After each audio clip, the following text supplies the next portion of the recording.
Welcome back, folks. We're making a freaking Pazooki today. Oh, what's that? You don't know what a Pazooki is? Oh man, you must be like an idiot.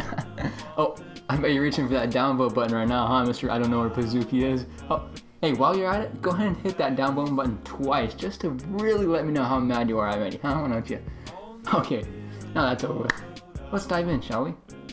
So this recipe is dairy-free and egg-free. What's that? How do I make a vegan egg?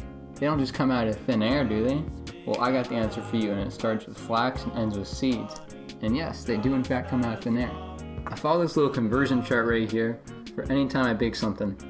I'm going to flash up the recipe right here all at once. Feel free to screenshot this or pause it. So basically, here we go.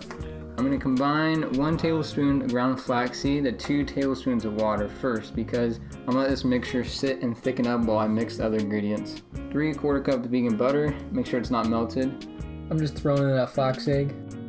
1 cup of organic cane sugar. 3/4 cup brown sugar. 1 tablespoon of vanilla. 1 teaspoon of baking soda. Then I'm going to do 1 3/4 cup flour.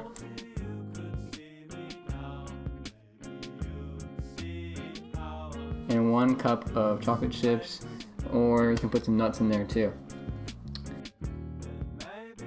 Mix that puppy up and throw it in a nice round pie dish.